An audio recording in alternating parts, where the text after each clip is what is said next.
Hey, it's Scribs! Welcome back to the channel. Today we are going to be talking about letting go of perfectionism. So, I'm an avid Tumblr user. That's actually the main platform I use besides YouTube. And I wanted to color this page in my sketchbook as I finish completing it and talk to you about perfectionism. So, the person says, does anyone have any tips on letting go of perfectionism in art? I've been drawing the same art piece for 3 weeks. I'm completely familiar with being a perfectionist, and so I decided to leave some tips, and I have 8 tips on letting go of perfectionism in art. So, the first tip is identify why you don't like the piece. What is making it seem not perfect? I went on to say that it might have something to do with the piece that can be specifically changed, or it might have to do it yourself. Sometimes you're coming in to draw when you're not in the greatest mood, not in the right mindset, and that can really taint your view of a piece, I think.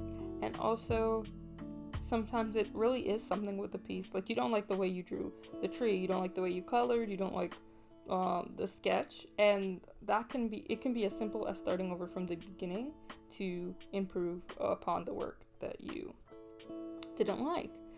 For example, I'm trying a bunch of new techniques on this drawing page here, and it's not going to turn out exactly the way that I envisioned it in my head because it's my first time trying it out.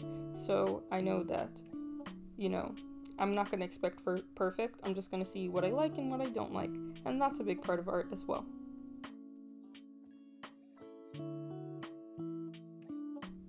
The second tip I have is trying something fun instead. I wouldn't say it's a stretch to say that you are not having fun when you're frustrated with a piece or feeling like something is not perfect about you or your art and how you're executing it.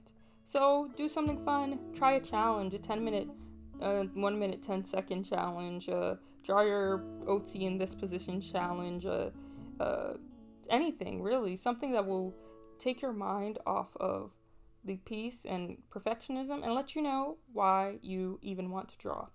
I think it really helps. And sometimes I just go back to the basics and I do some studies. Sometimes that helps as well.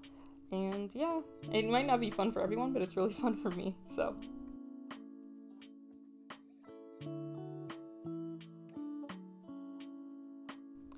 the next tip I have is recognizing that your art pieces are never going to be 100% perfect, and nobody else's is either. And 100% of the time, it's hard to create something that you're satisfied with. And nobody is really able to do that. I don't think it's humanly possible that every single time you do something, you're going to be 100% satisfied with it, unless you just don't evolve and you just draw the same thing over and over that you like and you're okay with being like stagnant or something. So I'd say that's another thing to help yourself let go. Recognize that nothing is ever going to be perfect, and that is totally okay. Perfection is just it's a made up thing really, and it's a good thing that it's made up, because imagine actually having to reach that goal. Imagine people reaching that goal and you never being able to reach it. That would feel a lot more crushing than the fact that you've made it perfect in your mind and you'll never reach it, because that actually can be undone. You can really change your mindset, and you can get yourself to a place where you're satisfied, because perfection is also subjective as well,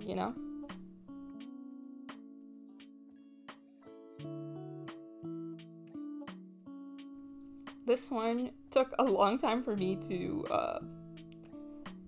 properly communicate, I think, but I think I got it. Is it about the final product or the journey, or both? I think losing sight of either of these things can make someone frustrated. If you're focused on the final product, worried about the time it'll take to get there, and not enjoying the journey, it can make the process rough and boggle you down in details. And then, if you're more focused on the journey, you might never reach the final product. If you're too zoomed in on things that could possibly be inconsequential in the end, how do you ever reach the end? I think when you focus on both, when you combine what you want the final product to look like and the steps that it'll take to get there clearly, it is a lot more it's a lot less frustrating to work on an art piece. For example, I only started working on art pieces very recently, maybe this year or last year. I really do have to pick back up on my challenge. I think I stopped it in May. No, I did a week. I stopped it in June.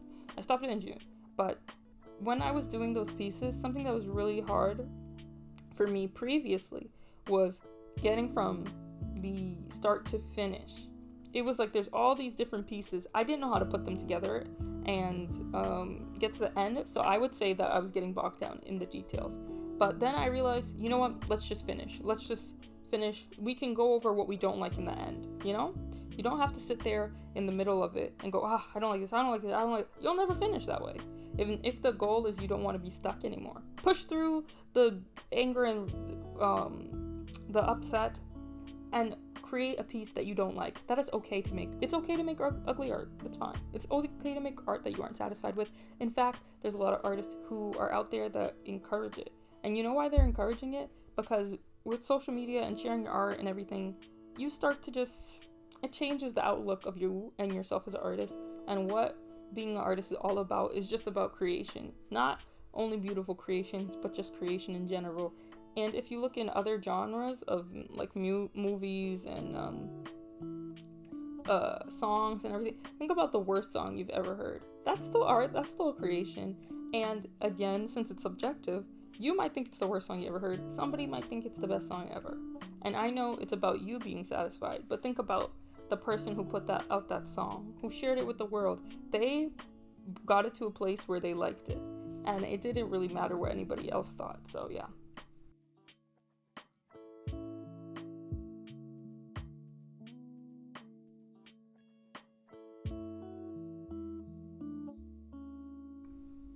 Okay, this next one really makes me feel like I'm a teacher right now, although I love to teach. But how do you work through other projects, assignments, or tasks?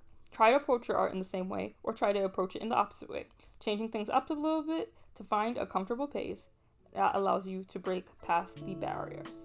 So when I typically work in like art or anything, not in art, when I work in like other areas of life, I don't always go in order, but I really like to go in order, right? So same steps all the time. I will do from top to bottom, skipping over what I don't know, right? If I was talking about an assignment or something, if I'm talking about a project or like another writing, like if I did writing, I would want to go in order. But see, my process changes based on the task that I'm doing. So maybe you need to create a new process for yourself, or maybe one of the other processes that you use for a different type of work will work with art. So my art always goes the same. I start with a sketch, I go into the line art, and then I color. But here on this paper, I tried to do line art. No, I tried to do sketch, color, and then line art. And I tried to color in a different way than I usually do. Now, am I completely satisfied with this process? No. Do I think it's for me? No. But it was still something that I tried out, and it allowed me to get out of a funk and draw in my sketchbook again. So, yeah. Okay, next one. Remember that creation is a journey. Things might not be where you want them to be now, but allow yourself to grow.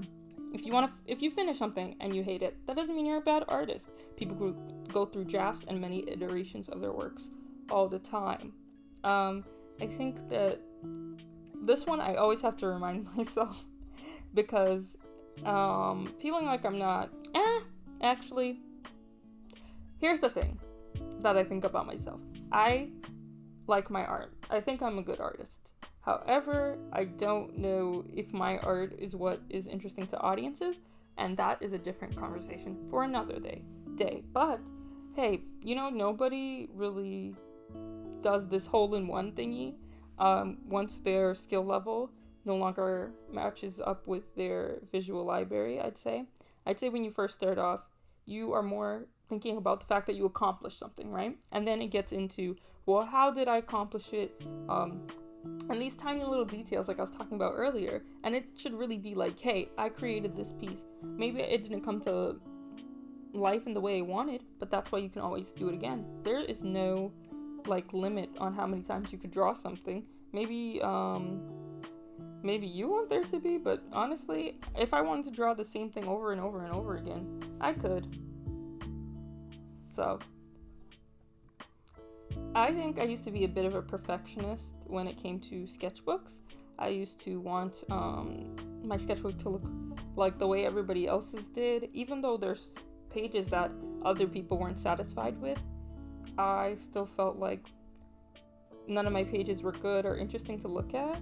But the thing is, a sketchbook is for sketching, right? Art piece is for creating an idea that came in your head. If you wanted to sell it or something, I get being more picky about it, but ultimately the point isn't, it isn't for, how do I say this? Like, other people's influence. I know it isn't always that when you're not satisfied with your art, but it can play a role, and other people's influence should have no effect on it. So just know you can try again. I always think of Dragon Tales. If at first you don't succeed, try again. And that's what I keep in mind with myself, even when I'm upset. I'm really not a quitter, which sometimes annoys me, but in cases of being an artist, it's a good thing.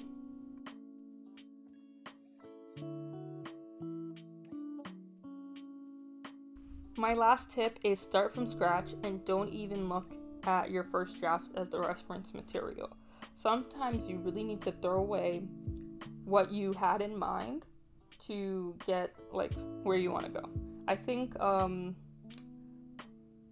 there's this like shrinkness that I sometimes have with myself about my creation process that really does stagger me.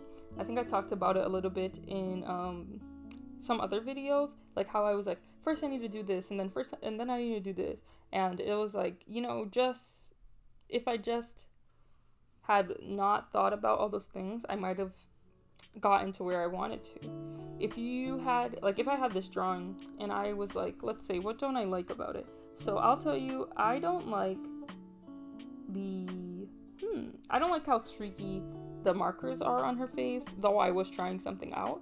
So I wouldn't look at this piece and then go, or I don't like her hair. Like, I think there's something missing about her hair that I did. I wouldn't look at this piece and then go, let me draw the same pose, same everything, and fix it that way.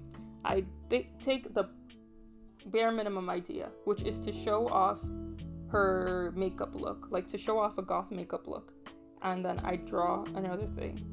And I'd try to improve upon those tiny points, but not look back at the drawing. And then maybe I would come out with something I'm more satisfied with.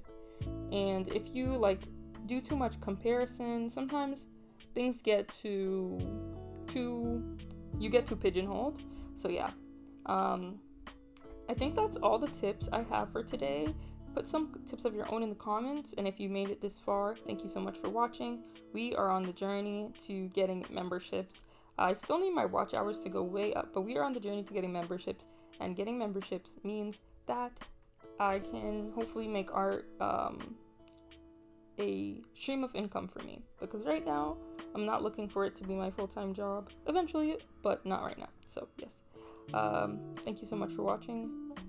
I'll leave you to the rest of the video.